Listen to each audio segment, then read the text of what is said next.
Go ahead and get started here with Mississippi State. Head coach Chris Lemonis is joined tonight by catcher Dustin Skelton, DH Josh Hatcher, and starting pitcher Ethan Small. We'll start with an opening statement from coach, then we'll do questions for the student athletes, and then after questions for the student athletes, we'll go back to questions for coach. Floor is yours when you're ready. Great start by Ethan. I just think in that atmosphere, that environment, really good team in the other dugout, to get a quality start from your starting pitcher is huge, especially managing the first inning. First inning got a little crazy, and Jake Mangum makes a great catch, but Ethan just keeps pounding the zone, and then he settled in, and really good day. Thought we had some great at-bats in those couple innings where we scored and being able to string some hits together and just good ABs together, which has been what we've done all year long. That's been one of the strengths of our team, and I thought we played well defensively. I know Marshall Gilbert missed the ball in the first, but I thought he made some phenomenal plays later in the game, so fun to see. We'll start with Brett here to the player's right. Ethan, just how good of a view did you get on that home run that Mangum saved at the wall, and what did you think when you saw it? Well, my neck almost snapped trying to turn around and watch it. So, no, it was a great catch, though. I wasn't sure how far it was going to go, and then when he made it, I was pretty fired up. Go ahead and get it here to Steve in the middle.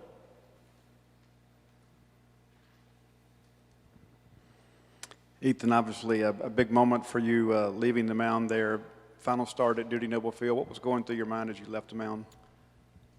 Kind of just, I can't even explain it. I don't know that I had any ideas in my head. I was just kind of embracing it and looked up at the crowd and just listened to it one last time, kind of coming off. And just really special moment.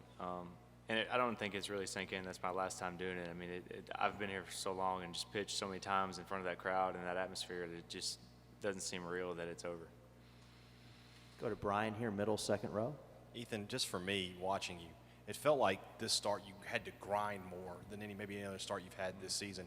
Just from a mental standpoint, how tough was tonight? Pretty tough. My biggest challenge tonight was kind of fighting myself, especially early. And then we have some good bounce-back innings in between there and finally start punching some guys out. But, yeah, tonight I was kind of fighting myself. And then the biggest thing for me tonight was going off the changeup and then working those two pitches together. Go ahead to Joel, second row to the player's right. Dustin, you as a catcher may have had a better view of that ball in the first inning that Mangum robbed than anyone. Did you think it was gone off the bat? Just what was kind of your thoughts on that, and did you think it was gone? Yeah, I thought it was gone off the bat. I knew he kind of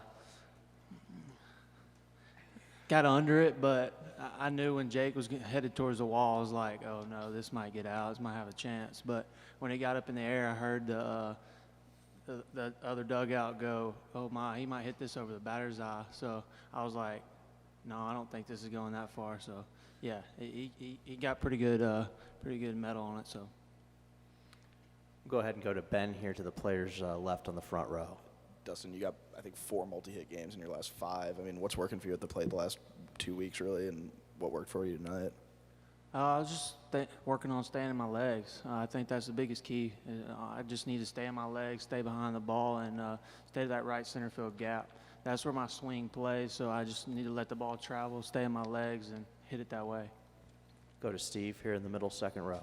Josh, a couple big hits for you tonight, and you and Marshall both kind of sparked some rallies. What is it about the bottom third of the order that at least had some good quality at bats?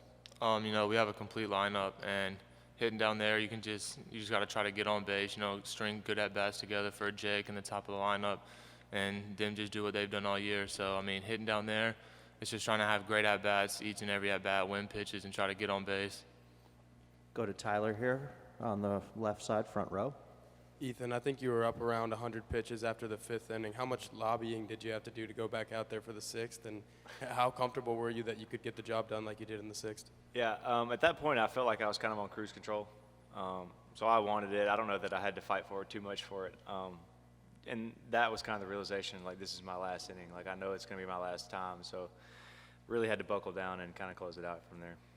We'll stay left front row with Ben. Josh, you've been a staple in the lineup really the last kind of 3 weeks in South Carolina, and obviously the beginning, middle portion of the season was kind of in and out. I mean, how different is it for you now, knowing kind of day to day you're going into it starting, and how much has that maybe helped, keep consistent? You know, it helps, but even if that's not the case, you have to be mentally prepared every single day, day in, day out. You have to get your work in. you have to know that when your name's called, that you can step in there and do what you came here to do. Go ahead and get it here to Teddy, here to the front right of the players. Dustin, just what did you see from Ethan tonight, and what did you think of his performance over the last few weeks? Saw really good fastball command, as we all saw, the whole year. He's just a bulldog when it comes to those Friday night starts, and just whenever he gets his chance to throw, it's absolutely unbelievable. Any other questions for the student athletes? We'll go ahead to Brian and Steve.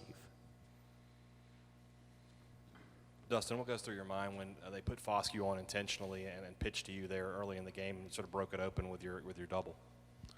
I knew I was going to get a pitch I could hit. I just wanted to put a good swing on it, and I got a fastball away and was able to put a really good swing on it. So, Ethan, we've seen a much more polished product out of Dustin Skelton this year. As his battery how has he maybe made you a better pitcher this year? As far as like all the catchers I've ever pitched to, I think he's got to be the best receiver I've ever pitched to, and I'd say that not as because he's my teammate, because it's true. And like the dude steals more strikes than anybody I've ever seen, and I mean he's knocking the heck out of the ball, and you're seeing that on the field. And he's just probably the most improved guy on our team. I mean he's just really rounded out and the complete player now. Anything else for the student athletes before we let them go? All right, thanks, fellas. We'll see you tomorrow.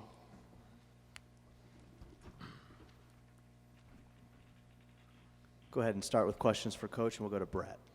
Scary moment there in the seventh with Jag. What can you tell us about his status? What do you know? I'm still finding out myself. He had a medical issue.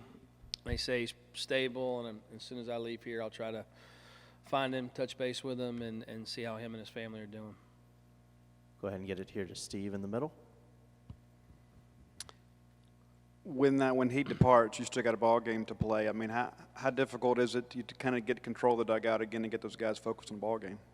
It was tough. I mean, it was tough. It was a tough, probably 5-10 minutes for our team, and just a group of guys that just that care a lot about each other. So when you see one go down like that, it was tough on everybody.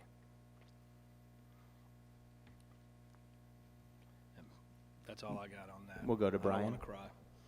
So I want to ask you the same question I asked Ethan. Did you feel like he was having to grind a little bit more tonight than you normally would see from him? I did. Outside, I said, well, you didn't look as comfortable. And he said, Coach, I'm always comfortable. But I just, but I did. I felt like, and I think you give a little credit or a lot of credit to Stanford hitters. I think early they came out with a good approach. But it's nice. Ethan had one earlier a couple weeks ago that he kind of came out like that, and then all of a sudden, man, he fell into a groove. The Vanderbilt night, I thought he was a little uncomfortable early. And, man, he got into a groove and he rolled like he got loose. So he's just such a competitor. It's just if his stuff is good or great, he just still wins. Go ahead to Hunter here, second row. Is there any weight kind of lifted off your shoulders winning that getting that first win out of the way, knowing that you got still two more to work with? There's just get the next win. That's I don't know about weight off your shoulders, but it puts us in a good position. I think we're in a good position with our bullpen. We didn't have to use, everybody got thrown in tonight. And I think we're in a good spot to be able to come out and play good baseball tomorrow. Go ahead and get it to Ben, front row to Coach's left.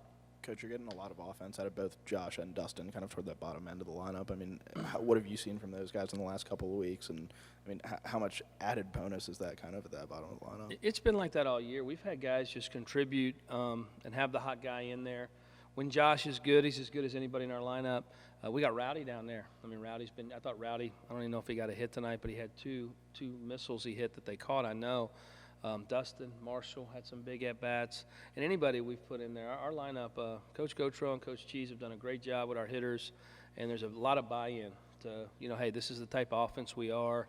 We're going to grind you out. And the depth of our lineup, like I've said all year, is the strength of our lineup. Again, questions for Coach. We have time for a couple more. We'll go back to Steve here in the middle, and then we'll get it to Rick here in the front. A lot of coaching hires in the offseason, but you stepped into a team that went to Omaha. A lot of fans were like, Omaha or bust this year. Now you're a win away. So what's your mindset as far as your expectations right now?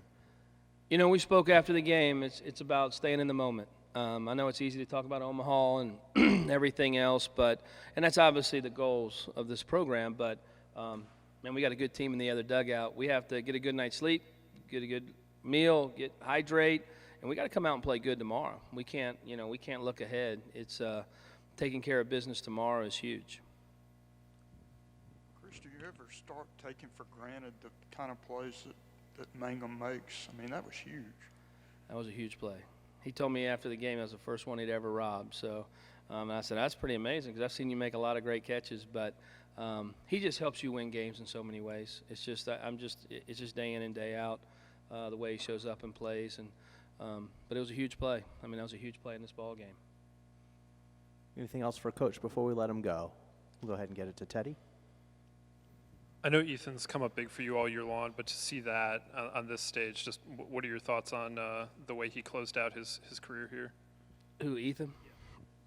Yeah, just, it was awesome. I mean, I wish I could have taken him out and let him walk off the field, but we had too tight of a game. But he is just such a competitor. It is so fun to coach him on and off the field.